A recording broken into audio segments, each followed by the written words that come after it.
The night sky over Baghdad burned with a million points of light. Torches flickered along the palace walls, merchants shouted in the late bazaars, musicians played under carved balconies, and scholars argued passionately under lantern glow. From the Tigris banks rose steam from dye makers, spice-laden air from caravans, and laughter from poets entertaining crowds long past midnight. In the alleys, storytellers recited legends. In the palaces, courtiers whispered. In the libraries, scholars bent over manuscripts that would change the world. Baghdad was alive, unbearably alive, a city that felt like it was dreaming itself into eternity. And yet the Caliph of this roaring world moved through his palace in silence. Harun al-Rashid paused beside a marble balcony overlooking the river. Beneath him, the Tigris shimmered like liquid steel, carrying whispers from every corner of the empire. The call of a distant muezzin drifted across the water, soft as a memory. Harun breathed in deeply, feeling the weight of responsibility pressing against his chest like armor that never loosened. He whispered into the night, "It is easy to rule an empire of lamps, but hard to see the shadows between them." This was the man whose name would echo across continents.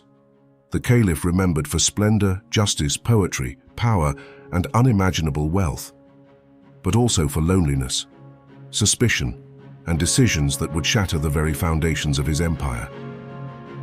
And so his story begins, a story of brilliance and heartbreak, of loyalty and betrayal, of a ruler who stood at the peak of Islamic civilization and saw before anyone else the cracks forming beneath the gold. The boy raised in the blaze of a new world. Harun was born not just into privilege, but into the furnace of a rising civilization. The Abbasid Empire stretched across deserts, mountains, deep forests, and ancient cities, from the Atlantic shores of North Africa to the borders of India. Every caravan brought not just goods, but ideas: Greek philosophy, Persian medicine, Indian mathematics, Egyptian engineering, Chinese techniques, and Arabian spirituality. Harun grew up watching wisdom being forged. His tutors were among the greatest minds of the era. He learned Quran from masters whose recitation softened the hardest hearts.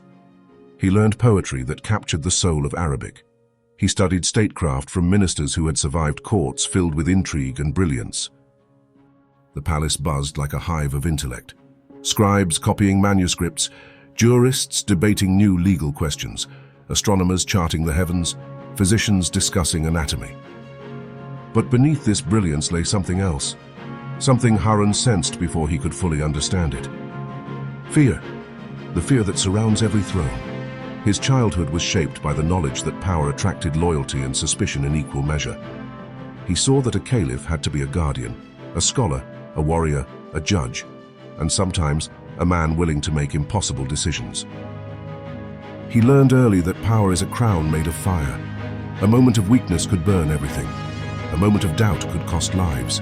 This mixture, brilliance and paranoia, idealism and realism, would define his rule.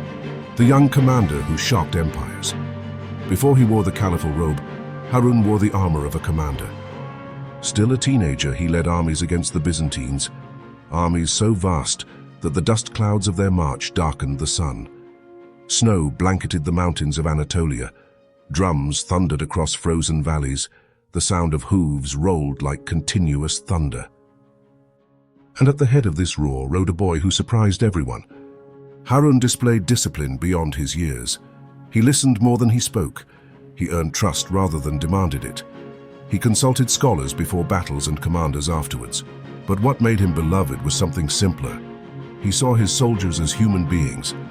He slept in tents beside them, ate rough bread with them, and asked about their families. A general once begged him to maintain royal dignity and dine separately. Harun replied, "A ruler who does not know his soldiers does not deserve their loyalty." It was this humanity, not just his military skill, that won him glory. It forged a bond between him and the army that would later shadow every decision of his reign. His victories were celebrated across the empire. Even the Byzantines respected him. And yet Harun himself remained strangely quiet about his triumphs, as if he sensed that the battlefield was simpler than the throne that awaited him. The rise of the Golden Age and the shadows it birthed. Harun ascended the throne after the sudden death of his brother al-Hadi. Baghdad erupted with joy. Poets composed odes comparing him to the stars. Courtiers showered him with praise. Governors pledged loyalty with gifts that glimmered like treasure from legends. And under Harun, Baghdad did something extraordinary. It reinvented civilization. The libraries grew into colossal institutions. The translation movement exploded. Books that had been lost for centuries were revived. Mathematicians introduced algebra. Physicians wrote medical encyclopedias. Engineers built fountains, irrigation networks, and astronomical instruments. Trade routes brought silks, perfumes, metals, spices, gemstones, and with them ideas. Baghdad became a magnet attracting the world's brilliance. This was the golden age, the true zenith of the Abbasids. But Harun, with his sharp instinct for danger, knew that every bright light casts deep shadows, and the darkest of these shadows belonged to the people closest to him, the Barmakids, brilliance, loyalty, and tragedy. The Barmakids were not just ministers, they were the backbone of the empire. Yahya ibn Khalid was wisdom personified, patient, perceptive, trusted. His sons, especially Jafar, were charismatic, witty, and beloved. They administered provinces, managed finances, negotiated treaties, and resolved conflicts. Jafar and Harun were so close that poets joked, "If Harun is the moon, Jafar is its light." They shared everything, from political strategy to private jokes whispered in palace gardens. Chroniclers say Harun would not eat a meal unless Jafar tasted it first. But palace walls have long memories and sharp tongues. Jealous rivals whispered that the Barmakids had grown too powerful. Some claimed they overshadowed the Caliph. Others claimed their generosity made them more beloved than Harun himself. Fear began to drip into Harun's heart, slowly at first, then steadily. The Barmakid downfall came like lightning on a clear night. Jafar, his friend, his brother in everything but blood, was executed. Yahya and his sons were chained, imprisoned, and their wealth confiscated. Their palaces were ransacked. Their servants were scattered. Baghdad was stunned. Chroniclers wrote, "When Jafar fell, Baghdad forgot how to breathe." Harun never spoke of the incident again. Some say he regretted it deeply. Some say he believed it necessary. Some say the truth lies somewhere between love and fear, the two forces that ruled his heart. But one thing is certain, Harun al-Rashid was never the same. The Caliph among the people. To escape the suffocating weight of guilt, intrigue, and unending responsibility, Harun began to wander Baghdad in disguise, a tradition many Abbasid caliphs practiced, but which Harun perfected. He sat in mosques listening to sermons that criticized rulers without knowing that one was sitting among them. He visited workshops and watched craftsmen labor. He spent nights listening to poets in crowded inns. He spoke to beggars, merchants, and travelers from far lands. He saw poverty, generosity, corruption, beauty, injustice, and resilience, all woven into the tapestry of his empire. One night, disguised as a merchant, he overheard a poor man say, "May Allah soften the heart of Harun, for justice is hard to find in this world." Those words pierced him more deeply than the sharpest sword. He returned to the palace with tears in his eyes. He had everything, wealth, armies, scholars, palaces, yet felt increasingly powerless to control the forces gathering around him. The fire between his sons. No war terrified Harun as much as the one he knew would come after him. His sons, Amin and Mamun, were brilliant, ambitious, raised in different cultural worlds, supported by rival factions within the empire. He tried to divide the empire between them to preserve peace, but instead, he planted the seeds of civil war.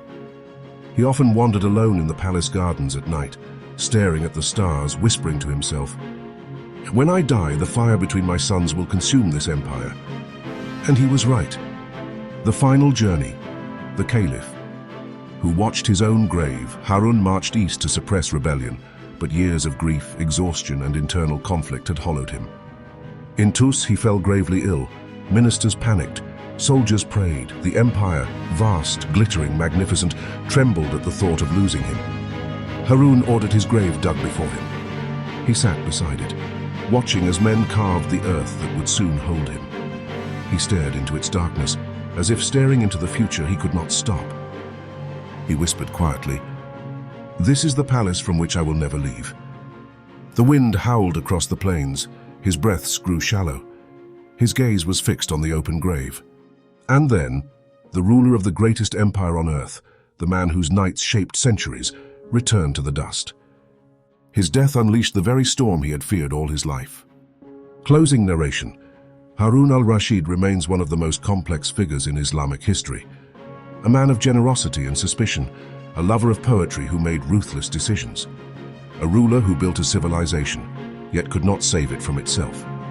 He presided over the brightest dawn of the Abbasid Empire, but he carried the knowledge that every dawn fades. His story is not one of fairy tale splendor. It is a human story, brilliant, painful, and deeply real. A reminder that glory and tragedy often share the same roots. Greatness carries a price, and even the mightiest rulers walk with shadows behind them.